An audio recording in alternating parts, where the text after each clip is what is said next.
opens up. Half-waisted body coat, half-waisted, so frequent. It really goes half, and then of course waisted, and it stops, it trims a bit there. I need to have this thing, and also it was cheated, it was actually thought, and the pleat was fake, the pleat was only, did not open up. So to have a genuine frock coat that short, and that cloth also, observe that this precise type of, so the ratio of the height of the gorge in relation to the revels and the exact shaping, how it tips down but not so down, is typical of the 1870s. Now, I would say 1875, for remember that in between 1865 and 1875 was when coats and trousers were at the most ample during the 19th century overall, especially in warmer climates and dens like in France, and especially dens with working in middle class, in other words common people, due to it simply being easier for it to fit to look good on somebody. But this would still almost probably have been made for someone, since it would have been made in the countryside. And mass production was not very much a thing in France, especially in countryside, especially for related with formal coat for a person of that standing. This may even have it as the most formal coat. Although I doubt it became another one, but the other one does not fit perfectly. The other one that does not quite fit is also from the same era, but clearly intended to be more formal, but made in the same manner. In other words, from the manner belonging to the same person, although with a sort of larger teller. So this is not large enough, and yet it is quite a little bit too large for the early 1880s, certainly too large for the mid, even 1884, when things became much slimmer. And one may argue, well, what about the 1890s? Just in the mid onwards. Yes, but they start looking way more modern like so. That's fourth. 1875 to 1880 seems to be the most likely. There were coats made, as seen on lots of television, illustrations, plates, photographs of people, portrait photographs that are close up, is easy to see, and dated garments, whatever, especially photographs and all that. They really had coats cut like that, quite in an ample manner. I mean, they're not that rare.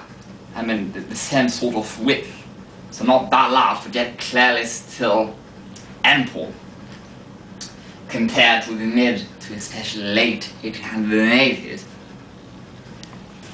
So essentially it could date from then, but since it is a larger one, most likely from the countryside, I assume that 1873 was much too early to really be backdated. On top of that, if it was for a young man, especially of the middle class, or perhaps chance even up working with most likely middle class, it seems quite late to order such an in-between coat. Quite formal, but not the most formal. You either had it for wedding or you went for something in that style, or they made differently, like the other one I have, which has a lot of desire to take out for it, is all neatly tacked to protect it, and it takes ages to pack it properly. This actually works, it was easy to wrap. You might have at least had a 3/4 or half-waisted, or simply even a coat, and then a more formal coat. So I think that this was made for somebody in his mid-30s, at least 30, but probably older, or in mid-30s or 40 years of age. That's fourth, or more conservative person. That's fourth, a more conservative person, or an older person, more likely, in a backwards area, for there were plenty of backward areas in France during that time compared to England, would most likely not ask for something to a basic tailor, made out very basic with a lot of sort of machine stitching, mind you, to not even do well as a wedding and everything, to be made in the latest fashions, but out of these basic materials and constructions. So it most likely dates from an era when it was already well integrated within society for quite a while, since society moves more slowly further from the big cities wise. That I think 1875 to 1880 is the most likely. And I'm very good at that. This is my life, right? The stitching, first of all, observe there are no buttons upon the cuffs all there at that period. It was even more important to have buttons than in this period. The fact it has absolutely no buttons and fake silk buttons really point out to a basic coat.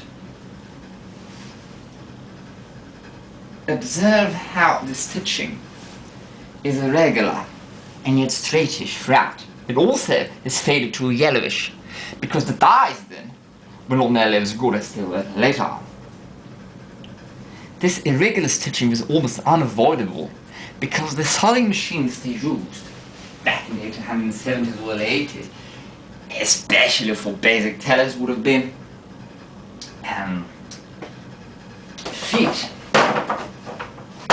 feet animated.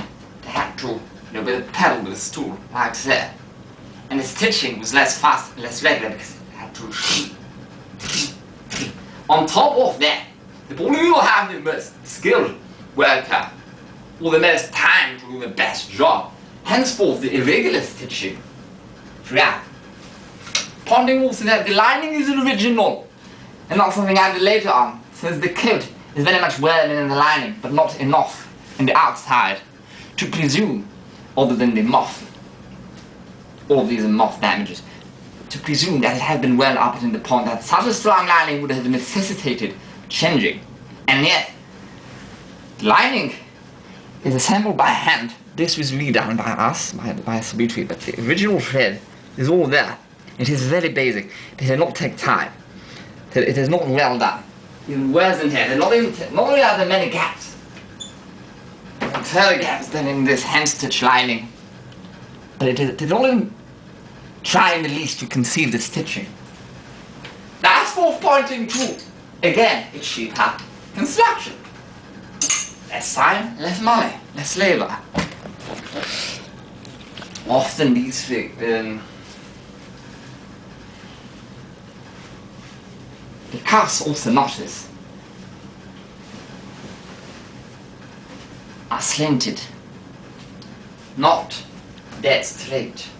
This was typical, I've heard, from fashion plates of that era, but see how it is a false cuff first of all, but sometimes this was a style, so the simplest stitching, but the stitching does not even meet well on both cuffs. So it does not even meet perfectly. And this again is a machine stitch. The rubber would have been felt, or what's it called, pad stitched by hand. This man, see the pad stitching there, it is very easy to see, perhaps more than the camera, since the stitching, as I explained, although I never washed it, has faded. The black is all gone, so it looks yellow. This was machine done on the back collar to hold the collar down. This pad stitching technique, which goes simply horizontal, I learned that very recently from Nicole Rudolph's Gonzo Telecad video, where she explained how it is very hard to research tailoring techniques of men's garments, even of England, which has probably been well more argumented than the French, of the period basically 1835-ish to 1875, 1880. She explains that pad stitching, well observed there, although I watched it twice or once, is way more like basically what they still do in Savile and everything. Basically the pad stitching there is an easier technique where it goes in zigzags.